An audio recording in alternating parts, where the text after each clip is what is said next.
Con la L. Perder una persona o una cosa, la fuerza, el vigor o la lozanía. Rosebud. Con la M. Orden de mamíferos cuyas hembras tienen una placenta rudimentaria y, en la mayoría de sus especies, están dotadas de marsupio. Rosebud. Con la N. Trato de favor hacia familiares o amigos a los que se otorgan cargos o empleos públicos por el mero hecho de serlo, sin tener en cuenta otros méritos. Rosebud. Con la O. Disciplina que estudia los nombres propios o día del santo de una persona. Rosebud. Con la P. Soldado, que pertenecía a la guardia de un emperador romano. Rosebud. Con la Q. Persona que tiene por oficio dar masajes en la columna vertebral con el fin de curar enfermedades óseas o musculares. Rosebud. Con la R. Palabra cuyo significado es investigado a través de la trama de la obra maestra de Orson Welles, Ciudadano Kane. ¿Rosquilla? ¡No! ¡Incorrecto!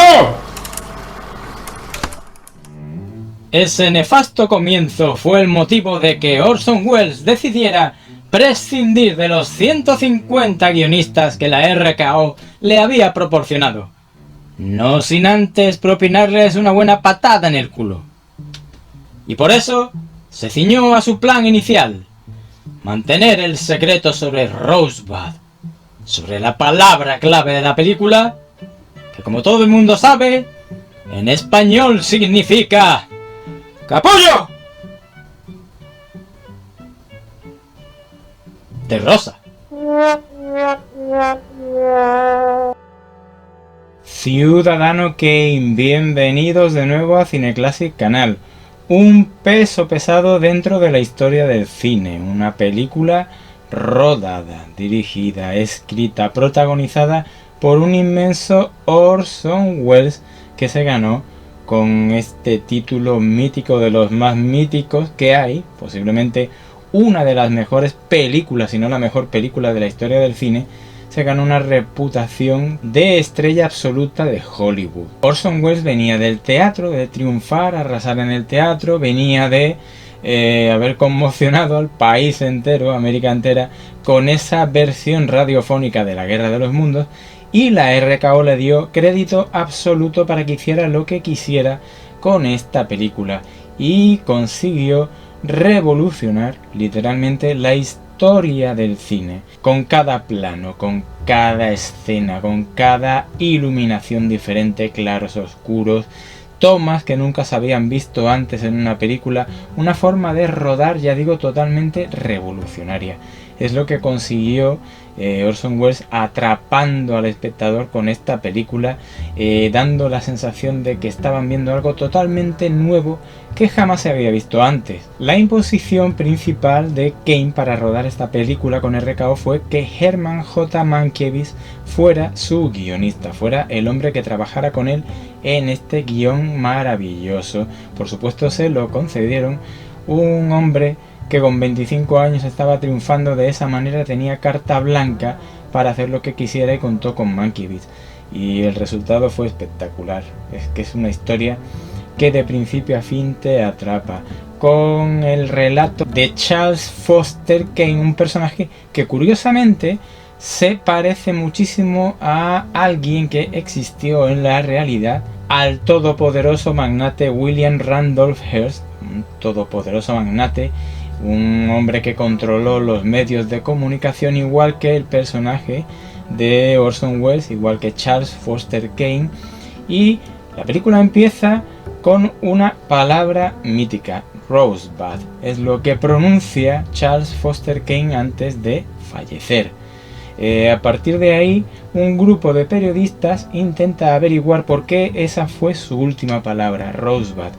La gran incógnita, el gran misterio de por qué ese hombre todopoderoso, que vivía en un palacio creado expresamente para él y para su mujer, pronunció esa palabra concreta, Rosebud.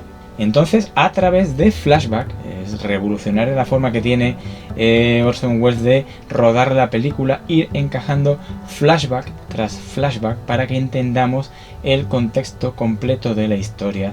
A través de flashback, desde la infancia de Kane hasta que se convierte en un todopoderoso magnate, un hombre que controla 11-12 periódicos a lo largo del país, que tiene muchísimos negocios y que sin embargo adolece de muchas cosas, siente soledad en su vida, siente dolor, siente algo que conforme avanza el metraje vamos comprendiendo. Es una historia muy profunda. El personaje crece con el periodismo, crece. Hay un momento de la película en el que comprendemos de dónde viene su fortuna y yo no os lo voy a contar para que lo descubráis vosotros mismos. Él decide destinar su dinero en comprar un periódico concreto con el que sabe que va a marcar la diferencia. La gente que trabaja en el periódico se queda escandalizada con su forma de pensar, con su forma de narrar las historias, una forma diferente de narrar las historias, de amoldar las historias a lo que quiere el periodista. Es su forma de controlar, su forma de hacer que la opinión pública se fije en él y lo convierta en un ídolo. Durante la película comprendemos que hay 4 personas que son las únicas que realmente están cerca de Kane. Por un lado, el personaje de Joseph Cotten, que es un periodista Leland que se va a encargar de la sección de cultura, de críticas en el periódico de Kane. Es el mejor amigo de Kane, por decirlo de alguna forma. Por otro lado, Everett Sloan es el señor Bernstein, un empleado amable, un empleado fiel de Kane durante toda su carrera, que es quizá el contrapunto suave, el contrapunto dulce ante tanta dureza, ante tanta realidad política de manejar noticias. Es un personaje más o menos, pausado, calmado, en contraposición con los que vemos en el resto de la película, ya comprenderéis por qué. Y por otro lado, los 2 grandes amores, por decirlo de alguna forma, de Kane, que fueron su primera mujer, la mujer que era la sobrina del presidente de los Estados Unidos, con la que no termina precisamente bien, y una cantante de ópera. Aquí se produce una analogía con ese personaje real en el que se basa Charles Foster Kane, que es William Randolph Hearst, este magnate que os digo americano, que también tuvo una amante que era cantante de ópera. La cosa es descubrir cómo poco a poco tanto poder, tantísimo poder, tanto inabarcable poder puede llegar a dejar a una persona absolutamente sola y llevarla a un sufrimiento extremo, buscando algo que quizá nunca va a encontrar o nunca va a poder alcanzar.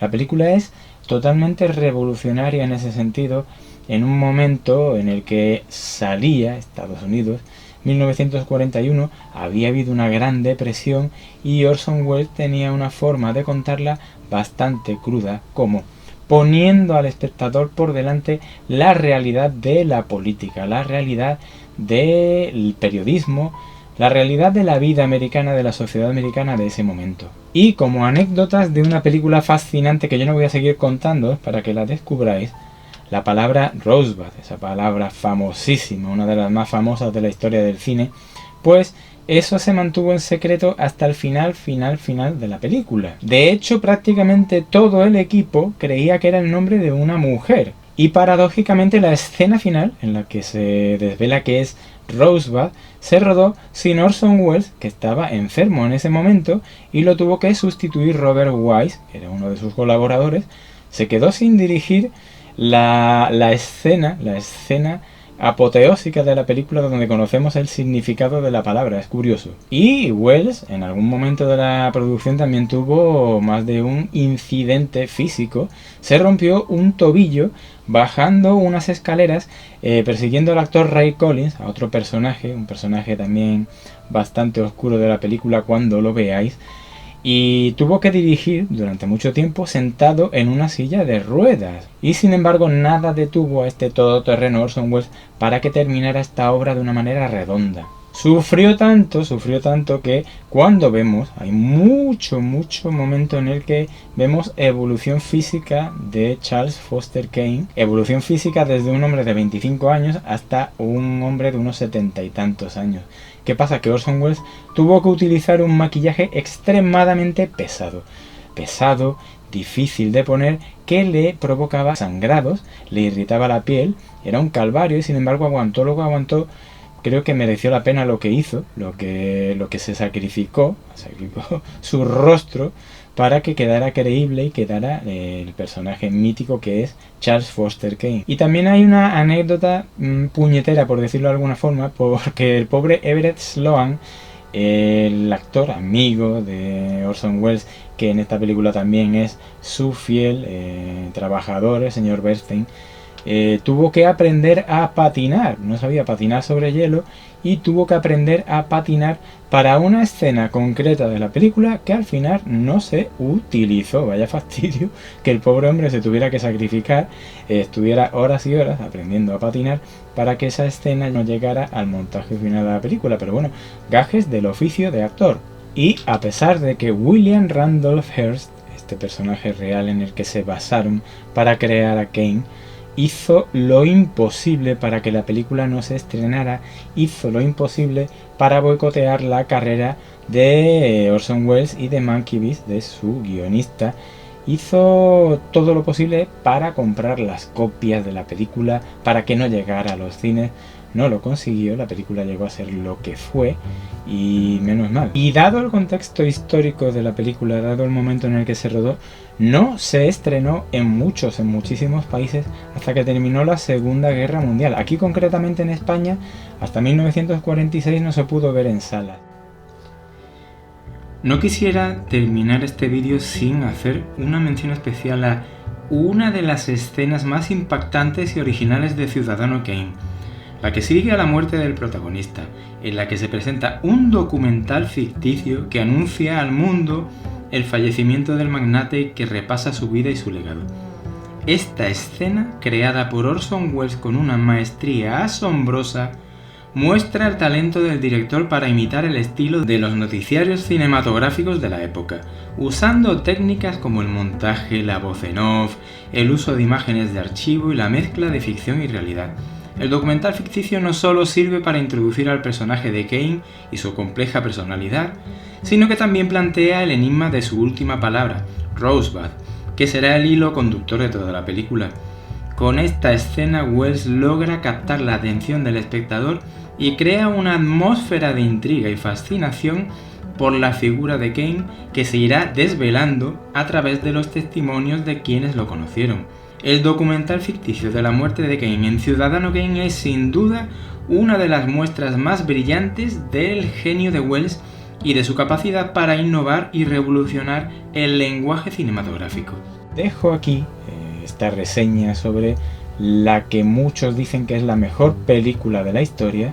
Os invito a que la descubráis, a que os maraville Orson Welles con esa forma de dirigir, con esa forma de revolucionar los movimientos de cámara, los primeros planos, los claroscuros, etc. Es una maravilla, una auténtica joya del séptimo arte. Si os ha gustado este vídeo, por favor, dadle un buen like, suscribíos al canal para más contenido como este, dadle a la campanita de notificaciones, seguidnos en Instagram, cuidad muchísimo y cuidad muchísimo a las personas que os quieren. Y millones de gracias